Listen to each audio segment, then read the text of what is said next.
John Murphy is a captain with the Irish Elite Rangers. He was recently deployed to Chad as part of the EU peacekeeping mission approved by the UN, the Oireachtas and the Irish government. He has served in the past as part of a UN peacekeeping force to Lebanon. In Chad, he was part of a 400-strong Irish force contributing to the 3,500 troops in total. 14 member states contributed both troops and arms to this ongoing mission. The 3,500 troops are currently commanded by an Irish general, Major General Pat Nash, based out of Paris. The Irish forces were charged with providing security for over 400,000 refugees based on the Chad-Sudan border. This is just one of the 21 missions the EU has undertaken since 2003. 15 of these missions are civilian crisis management missions involving police, judges, customs border specialists, and the rest are military crisis management missions. How did this situation come about? The fall of the Berlin Wall in 1989 heralded the collapse of the Soviet Union. In its wake, political instability was widespread on the Union's eastern border, most notably in the Balkans and the former Yugoslavia. The Maastricht Treaty introduced a common foreign and security policy of the European Union, termed CFSP, to safeguard the common values, fundamental interests, independence and integrity of the Union in conformity with the principles of the UN Charter.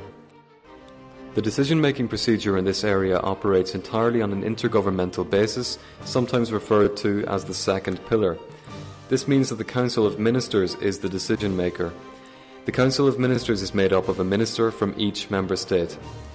In this area, each member state has a veto.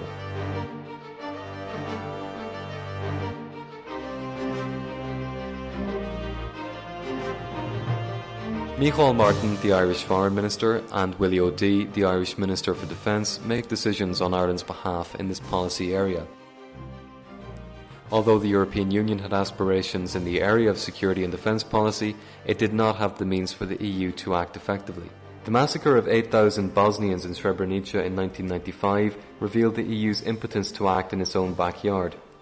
Ultimately, the massacre gave impetus to Anglo-French calls for an improved decision-making procedure and for more emphasis on conflict prevention. The Amsterdam Treaty of 1999 added the aspiration of a common defence if the member states agreed to this. Any member state could veto this proposal, but so far no member state has exercised this right. However, progress was made and the focus shifted from traditional concepts of defence to conflict prevention and the military aspects of crisis management. The treaty introduced a list of tasks which form the basis of EU operations abroad. They are known as the Petersberg tasks, which cover humanitarian and rescue tasks, peacekeeping tasks, and tasks of crisis management. The Amsterdam Treaty also introduced the job of High Representative, who is the Council's representative on external affairs. The post is currently held by Javier Solana from Spain. While the EU had made significant progress in terms of clarifying its aims, it lacked the means or the organisational structure to make decisions. It needed troops and equipment for military crisis management, as well as police and civilian mediators for civilian crisis management. The Nice Treaty of 2003 introduced a formal political and military structure to provide operational support to the Council Secretariat. The Political and Security Committee provides strategic advice to the Council on security matters. The current Irish representative is Ambassador Mary Cross from the Department of Foreign Affairs. The European Union Military Committee is the highest military body set up within the Council. It is composed of the Chiefs of Defence of the Member States who provide military advice to the Political and Security Committee. The European Union military staff provides an in-house military expertise for the High Representative. This, when combined with the Berlin Plus Agreement of 2002, which gave the EU access to NATO resources such as helicopters and tanks, allowed the European Union to act effectively on the world stage. The European Defence Agency was created in 2004. It was designed to help streamline defence procurement so that, for example, when EU troops land in Chad, they all use the same radios. Where does the EU get its troops for military crisis management? Because the EU does not have its own army, it draws its troops from the armies of individual member states. There is no conscription to a European army because no such army exists. Only professional soldiers in the armies of member states are deployed on EU missions. The troops for our mission are gathered in rapid response units known as battle groups. Irish troops are currently part of the Nordic Battle Group, which includes other member states such as Sweden and Finland. After these changes, Europe was now able to act effectively abroad. Since 2003, it has undertaken 24 missions on 3 continents, 11 of which are completed, 13 of which are ongoing. The EU is currently undertaking 10 civilian missions around the world. There are 4 types of these missions. In police missions, we monitor, mentor and inspect fledgling police forces. We are currently undertaking this in Afghanistan with 172 personnel, 2 of which are Irish, and in the Palestinian territories with 12 officers. In the past, we provided services in this area to Bosnia with 410 personnel, Darfur with 50 personnel, former Yugoslav Republic of Macedonia with 194, and Indonesia with 226. Rule of law missions combine police missions with advice from EU Just Lex on the criminal justice system. We are currently undertaking such missions in Kosovo with 38 personnel and have provided advice to Iraq in the past with 13 personnel. Security sector reform missions provide advice to the security sector while ensuring that they promote policies which are compatible with UN standards in human rights, democracy and transparency. 2 missions in this area have recently been completed in the Democratic Republic of Congo with 73 personnel and another with 43 personnel. There is currently 1 border monitoring mission which is undertaken in the Palestinian territories with 82 personnel monitoring the Rafah crossing between Gaza and Egypt. While the civilian missions are the primary external operations of the EU, we have also undertaken some military missions.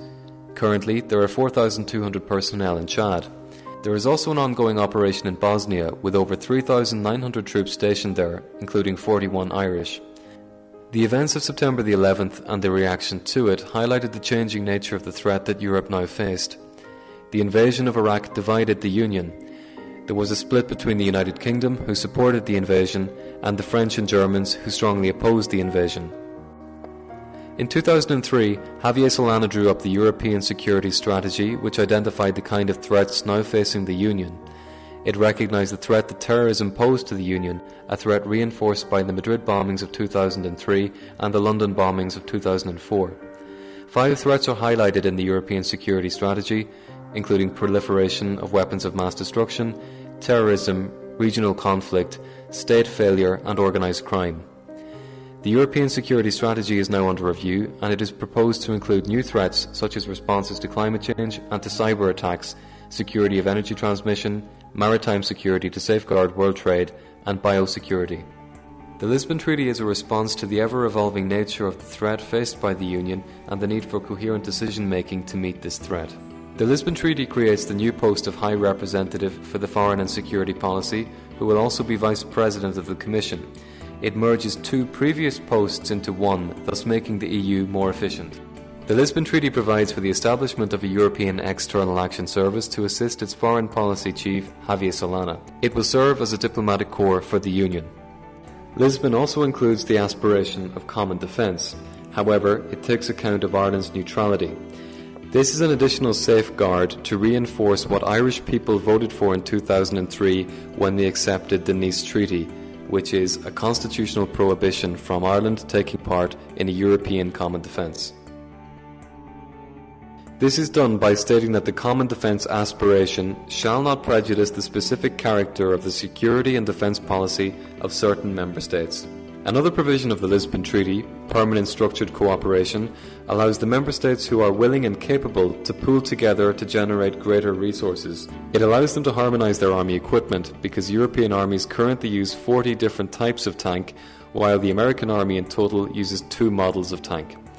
This means that an Irish soldier would not currently be able to drive a French tank, which he may need to do in operations such as an EU peacekeeping mission in Chad.